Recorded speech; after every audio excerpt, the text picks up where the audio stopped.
বর্ষাকালে বর্ষাকাল বাদ দিলে 3 কোটি টাকা পার ডে, আর বর্ষাকাল না থাকলে 3.5 কোটি টাকা। মাদারের বাচ্চা। কাকা কিন্তু আমার খুব ভালো ছেলে। কাকা কোনো কিছুর মধ্যে নেই, কাকা চুরি চামারি কোনো কিছুর মধ্যে নেই। কাকা সরকারের একটা দায়িত্ব দিয়েছিল মুখ্যমন্ত্রী মমতা ব্যানার্জি, তিনি যখন ছিলেন কাকা পুরো রেলায় বেরিয়েছে। একটা কথা তোমাদেরকে জানিয়ে রাখি, এখন সতী সাজার ভান করছে, আগে কিন্তু এই চুরি চামারিটাই এর পেশা ছিল। গরু চুরিতে এর নাম এসেছে, বাপ জেল কেটেছে মেয়ে জেল কেটেছে একসাথে দুটো। এর থেকে কি বোঝা যায় কাকা কি সতীর বেটা ছিল? আমি চলে যাবো সেটা 40 লাখ পার ডে। কেন এত বড় ক্ষতিটা হলো? না, কাকা যখন ছিল তখন কোটি কোটি টাকা সরকারের হাতে তুলে দিয়েছে। কাকা কিন্তু একটা টাকাও নেয়নি কারোর থেকে। কাকা কিন্তু গভর্নমেন্টের সাথে সারা জীবন ছিল, আছে এবং থাকবে। কাকার কোনো দোষ তোমরা ধরতেই পারবে না। কাকা যখন ছিল তখন 3 কোটি টাকা তুলে দিচ্ছিল। কাকা যেই জেলে গেল মানুষের উপকার করার জন্য, তার জেল হয়েছিল, সেই জেলে যাওয়ার পর থেকে সেই টাকাটা নেমে 40 লাখে চলে এলো। এটা কি মাননীয় জানতেন না? না এটা ভাইপো জানতো না? কেউ জানতো না? বললে কি হয় কাকা? আমি চলে যাবো সেটা 40 লাখ পার ডে। কেন এত বড় ক্ষতিটা হলো? হ্যাঁ, কাকা তিনি কিন্তু খুব সৎ মানুষ। কাকা জীবনে কোনোদিন চুরিতে তার কোনো রকম কোনো অভিজ্ঞতা নেই, শুধু তিনি গরু পাচারে তার অভিজ্ঞতা আছে। কাকা কিন্তু খুব ভালো মানুষ। কয়লা নিয়ে কাকার কোনো রকম ইচ্ছে নেই, শুধু বাড়ির রান্নার জন্য এতটুকু কয়লা ঘরে নিয়ে যেত। কাকা কিন্তু ভালো মানুষ, শুধু একটুখানি লটারির থেকে মানুষের টাকা ঝেড়ে নিজের পকেটে ঢোকাতো। কাকা কিন্তু খুব ভালো মানুষ। কাকা আমার পুরো 1 নম্বর। কাকার বিরুদ্ধে কোনো রকম কোনো কথা হবে না। আজকে কাকাকে একটু ধনেপাতা দিয়ে বাড়বো। তোমরা ভিডিওটা শেষ পর্যন্ত দেখতে থাকো, কথা দিচ্ছি নেক্সট লেভেলের মজা পাবে। তো চলো আর বেশি না বকে ভাট, আজকের ভিডিওটা শুরু করা যাক। তো হেই বাঙালি, হ্যালো বাঙালি, নমস্কার বাঙালি, কেমন আছো তোমরা সবাই? আশা করি অনেক অনেক ভালো আছো। আজকের একটা নতুন ভিডিওতে তোমাদের সবাইকে অনেক অনেক স্বাগত। ওরে বাবা রে বাবা রে বাবা। ভালো করেছে, সরিয়ে দিয়েছে। রাজস্বটাও কমে গেছিল। সেটা আমি তখন জেলে ছিলাম। তৃণমূলের লোকেরা কাকাকে একসময় বীরভূমের বাঘ বলে ডাকতো। আমি কিন্তু কাকাকে কোনোদিন বাঘ বলে ভাবতাম না। আমি কাকাকে ছোট চামার হিসেবে ডাকতাম, কারণ মাননীয় আশীর্বাদ ধন্য কাকা। তাকে কেউ বাঘ না বলে ভেজা বেড়াল বললে সাহসকার হয়। কাকাকে কিছু বললে কিন্তু আমাদের যিনি পিসিমা ছিলেন তার গায়ে লেগে যেত। কাকা এত চুরি চামারি করার পরে, পুরো ফ্যামিলি জেলে কাটানোর পরেও কিন্তু দিদিমা কাকাকে খুব ভালোবাসতেন। কি আর করবে, কাকা একটুখানি পা পিছলে অন্য দলে চলে গেছে, সেটা মেনে নিতে হবে। এমনিতে কাকা খুব ভালো লোক, কাকার কোনো রকম কোনো দুষ্কর্ম নেই। আরে জিও গুরু। কাকা যতদিন পর্যন্ত তৃণমূল কংগ্রেস ক্ষমতায় ছিল কম কীর্তি করেনি। কাকার অনেক রকমের কীর্তি আছে, সব থেকে ভালো কীর্তি হচ্ছে লিটন মন্ডলের মা বোনকে নিয়ে গালাগালি করা। রাত্রিবেলা কাকা আমার একটু মালগুল খায়, সেটা খাওয়ার পরে কাকার আর নিজের ভেতরে কাকা নিজে থাকে না। কাকার নিজের ভেতর থেকে তার যে দানবীয় একটা চেহারা সেটা বার করে নিয়ে আসে, এবং রাত্রি হলেই লোকের মা বউকে নিয়ে টানাটানি করে। এমনিতে কাকা আমার খুব ভালো মানুষ। কাকা কিন্তু কোনো কিছুর মধ্যে থাকে না। কাকার একটু মা বোনেদের প্রতি একটু বেশি নজর, তাছাড়া কাকা আর কিছু নিয়ে ভাবে না। দেখুন, ঋতব্রত তৃণমূল, আমিও তৃণমূল।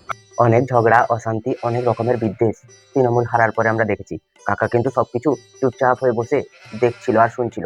কাকা আমার সব শোনার পরে কাকা ডিসিশন নিল যে না, আমাকে যদি বাঁচতে হয় তাহলে আমায় যেতে হবে ওই বিরোধী শিবিরে, যেটাকে এখন তারা নাকি ভালো তৃণমূল বলছে। আর একটা পেছনেরটা হচ্ছে কালো তৃণমূল। ওদের পোঁত কালো না মুখ কালো সেটা আমরা আজও বুঝতে পারিনি। কাকা ডিসিশন নিয়েছিল ভালো তৃণমূলেই যাবে।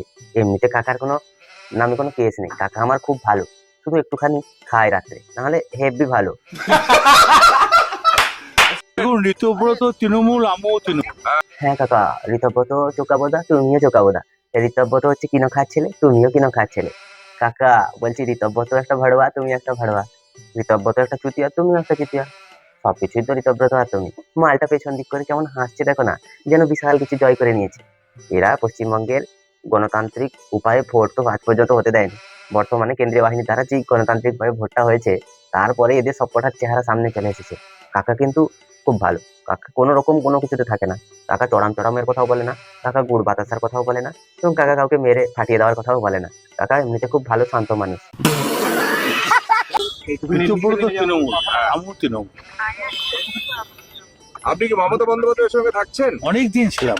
সত্যিই তাই, মমতা বন্দ্যোপাধ্যায়ের সাথে অনেক দিন ছিল কাকা আমার। কাকা সেখান থেকেই চুরি চামারিগুলোকে রপ্ত করতে পেরেছে। কিন্তু কাকা দেখলো একটা সময় গিয়ে পাপ কখনো বাপকেও ছাড়ে না। তাই অনেকদিন থাকার পরে কাকা সিদ্ধান্ত নিল যেই ঠালায় খেয়েছিল সেই ঠালায় হেগে দেবে। কাকা কিন্তু বেইমান নয়, কাকা শুধু একটু বিরোধী শিবিরে গেছে। কাকা খুব ভালো মানুষ। কাকার ভোটের সময় ডায়লগ দেবে না। কাকার ঘরের সামনে যে 10টা 12টা সিকিউরিটি গার্ড বসে থাকতো সেটা আর বসবে না। কাকা বহুত বড় ঝাটের বাল।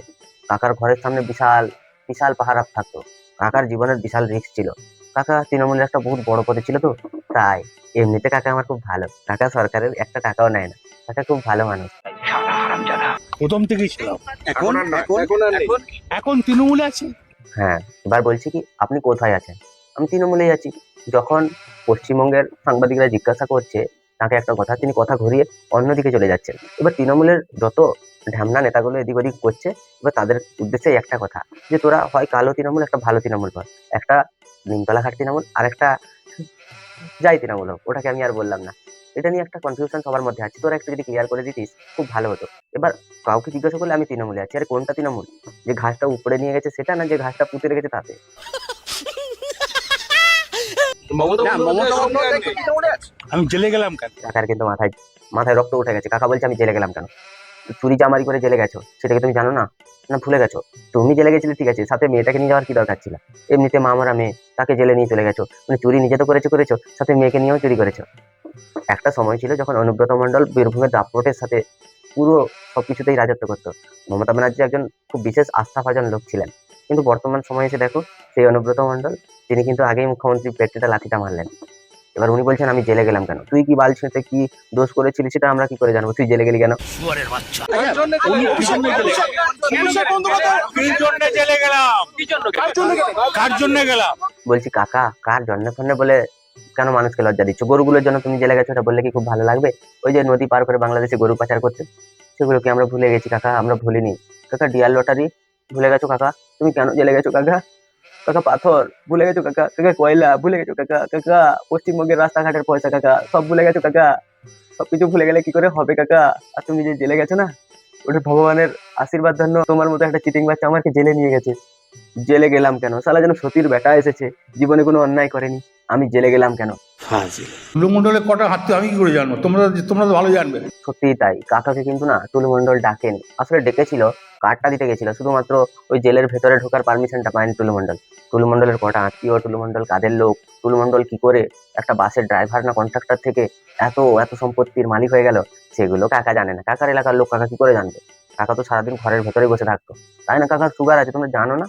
তো উল্টো পাল্টা প্রশ্ন করে সাংবাদিকরা, এরা কিছুই বোঝে না, জানে না। কাকা কিন্তু খুব ভালো মানুষ, কাকার সাথে পাঁচে থাকে না, শুধু একটু কয়লা আর পাথর বালি দিলেই কাকা সন্তুষ্ট, কাকার আর কিচ্ছু চাই না। তুলমণ্ডলকে বীরভূমে কে চেনে না? এই ঘনিষ্ঠ বলার জন্য এই সোশ্যাল মিডিয়াতে পুরো মানহানি কেস করো। বলছি কাকা আর কোনো রকম কোনো কথা বলো না, কথা বললেই না মানুষজন ভাষা বলবে, সেগুলো সহ্য করতে পারবে তো কাকা? বলছি একটা কথা বলবো কাকা, কিছু মনে করবে না? তুমি যে এত সতী সাজার চেষ্টা করছো, পশ্চিমবঙ্গের মানুষ কি তোমায় ভুলে গেছে কাকা? দেবচাপাচামের কয়লা খনি কি তোমায় ভুলে গেছে কাকা? পশ্চিমবঙ্গে ইলেকশনের সময় তোমার যে যে দুর্দণ্ড কথাবার্তা, সেগুলো কি পশ্চিমবঙ্গের মানুষ ভুলে গেছে কাকা? বলে ও কাকা একটা কথা বলবো, শুনবে? যদি শুনতে চাও তাহলেই বলবো। পশ্চিমবঙ্গে আজ পর্যন্ত যতগুলো জানোয়ার জন্ম হয়েছে, তার মধ্যে একটা জানোয়ার হচ্ছে তুমি। আরে জিও গুরু। তো আমার ঢ্যামনা কাকাকে নিয়ে তোমাদের কি মতামত তোমরা একটু কমেন্টে জানিও। যদি ভিডিওটা ভালো লাগে লাইক করো, কমেন্ট করো, শেয়ার করো, সাবস্ক্রাইব করো, পাশে থাকা বেল আইকনটা প্রেস করতে একদম ভুলবে না। সবাই ভালো থেকো, সুস্থ থেকো, সাবধানে থেকো, আর দেখতে থাকো বাংলার কোণে।